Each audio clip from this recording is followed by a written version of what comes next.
It is linked to our own collection, and this time because we have a really wonderful work, The Tree in the Park, which Ernst Beyeler bought even before he announced that he was going to build a museum. So it was purchased in 1989.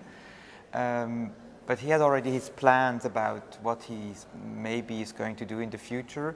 So it was a strategic purchase, and we felt that this work, which currently is not on view, unfortunately, that this should be the point of departure for the second gallery. But it will be on view very soon. So. Yes, and maybe we have to tell our visitors it had just needed service after 15 years of being outside in the storms, in the snow.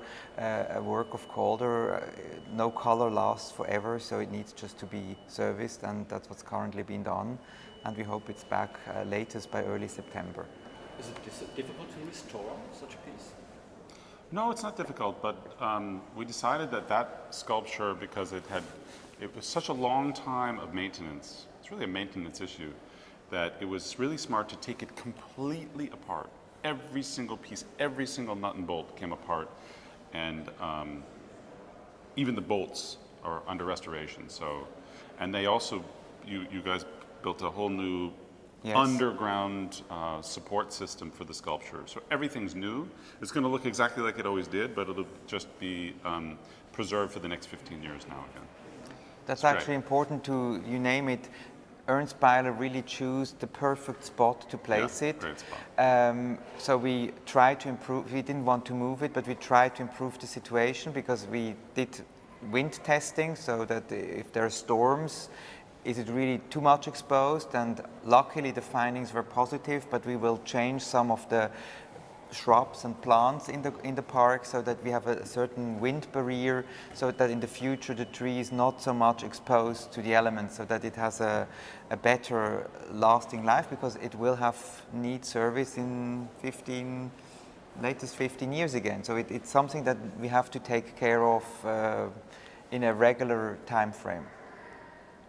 It's actually really fascinating because they did this very scientific wind study of the whole campus, and we were thinking maybe another site, and we discovered that it's actually a perfect site. The wind sort of goes around that site, and occasionally twice a year it comes from the other direction and kind of attacks that spot. And so now they're planting significant trees to protect that, to make a windbreak. It's really wonderful science that went into the whole thing too. Really cool. And so for the concept, it's a tree. I mean, that's the title of this work. Evidently Calder was not about doing trees or not doing trees, that was just the name he gave to it, but at least there are works that have a kind of a tree-ish aspect, so that was my approach. So there is one platform in our back which is directly related to our work because it's maquettes and intermediary enlargements that in a way show the way how Calder obtained this monumental sculpture for our park. And then I built around all that kind of the history. So the main questions were, when did Calder actually go outdoors? What's this idea about going monumental outdoors? When did he start to kind of think of titles in his works? Because he didn't title them, and in the end they remain abstract words in their own right, so they have their own life. But with the titles he's giving, he naturally gives a certain direction to our perception. There's sometimes a playfulness in it. Sometimes it refers to color or to the movement, so kind of how the object reacts in space and time. And so these questions were imperative in the way we choose the works for this time's display. Some of the biggest differences between Calder Gallery, the first presentation, and now the second presentation, entirely different works, of course, and it's a different gallery. So it's a different place, a different experience. It's really gratifying for me to have, you've got Barnett Newman and Rothko and de Kooning all in view of the Calders, instead of having them in this pristine little chapel. The first installation was magnificent. It was also very feminine, and to me this is very masculine. It has a real masculinity, except for like the sumac, the little frilly sumac. But if you see the mobile back behind us from Stockholm, from the Moderne Museet, it's spectacular work, 1945. Its title is "The Forest is the Best Place." Very funny title. So Oliver chose it because being titled "The Forest is the Best Place," this reference to trees in a very broad sense. But in fact, forgetting the reference, forgetting the title, forgetting trees, that mobile is fantastic in reference to the outdoor sculpture. Absolutely. One is curvilinear, one is rectilinear, but they're both black, and they both have this this tremendous resonance. It's really gratifying thinking about them together. Well, actually, I choose it for the title, but I also choose it because it has a very simple but basic way Calder works with movement. It has a vertical fall, and then it spread out horizontally, and that is a principle he kind of starts to build his mobiles that is really crucial. And there's another piece in Basel which we didn't need to borrow because you can go and see it publicly, which is 5 branches, 1,000 leaves, major work in the Kunstmuseum, a beautiful kind of like a tree top, and it's similarly organized. You have a kind of a main cascade vertically and a spread out horizontally. So this kind of polarity is an organization principle that you find throughout the way he develops his abstractions. So Forest is the Best Place is just a very beautiful, early and European work of art, because we have to think of our budgets, and it's from Stockholm, from the Moderna Museet, and not every visitor has the facility to travel to Stockholm, so it's actually very beautiful hosting it here for a broad audience that comes to visit us. You have five branches and 1,000 leaves. I always go visit it. Every time I'm in Basel, I go visit it just to say hello. It is this, do you know it? It's this magnificent canopy in the stairway. It's a beautiful moment in the Kunstmuseum. It's really, really fantastic.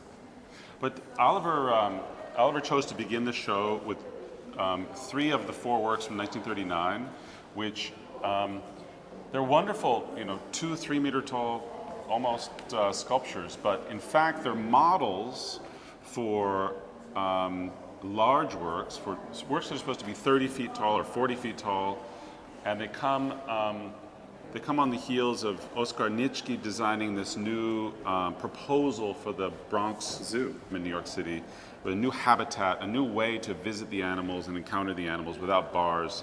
The idea of a glass tube, you walk through the glass tube and be within the habitat of the lion, and no bars, and a different kind of experience. And he and Wallace Harrison asked Calder to come up with an idea for something extremely modern to go into the cage of the elephant, the lion, the tiger, and so on. And made out of steel, because the animals destroy all the foliage and all the... So these are really ideas for giant sculpture, and your reference to the outdoors. Outdoor in Calder begins in 1934, and these being 1939. It's a great part of the genesis of the monumental sculpture, and a perfect part of the story. But having the 3 together, the 4th belongs to the Pompidou and is already on an extended loan, so it couldn't be here. But having the 3, and they're tremendously different from each other, but they have also a wonderful resonance that is really gratifying for me to have the 3 together. It's incredible. It's kind of a historic moment, because the last time they were together was in 1970 at Pearl's Galleries. That's when Calder kind of rediscovered them himself, and they were sold then separately. So after 43 years, it's a good little story by itself. And you, in a way, name it. Calder always smartly was friendly with architects, meaning because he liked what they were doing, but he was also aware, I need space, and architects create space. So very early on, and in a very pragmatic and modernist way, he chose to be in touch with them, because he wants to have his art giving it the perfect space. And this time we choose a museum location that is in a way an indoor plaza, because there are many rooms coming into this Gallery 5, and many rooms leave from here, so there are many ways to come and walk through. So in this respect, you really feel the sculpture much more than having it in a little reclosed chapel, as we had it in the first room. And that was also part of the concept, to change the physical approach of the visitor with the sculpture. And then this kind of soliciting architects or being friendly with architects or even being best friends with architects is seen in the very back of us with the El Corcovado, which is a standing mobile that is very monumental for the time it was created, but it was not for outdoors. It's an indoor piece that was specifically made for the home of an architect with whom José Luis Sert was very much a friend of Calder. They had worked together on the Spanish Republican Pavilion in 1937. And when Sert had to emigrate to the United States because he was a political refugee under the Franco regime from Spain, when he finally was able to build his own home, Calder interacted with the architect to really make the perfect new way of a living space. And that's the result. It was a standing mobile that had to occupy a very large indoor volume, like a kind of an indoor plaza. So actually the museum set up architecturally very much is in respect of how that work was meant to be seen. And now it's owned by the Mural Foundation of Barcelona and comes at the generosity of their loan. It's wonderful to have it here.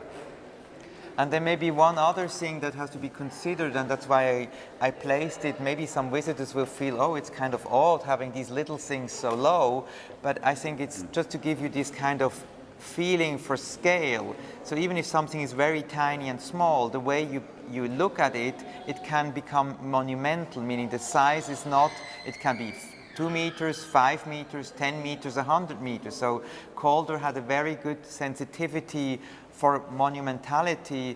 Also things were maybe just the size of a palm, but you put it on your palm and you look at it and it's big. And that's what we did with this little standing mobile small city from 1965, I think. We put it at eye level on a little shelf. So you have a kind of a view from underneath, and then this monumentality becomes very evident. So you see actually from that small thing, that was sufficient to go very big.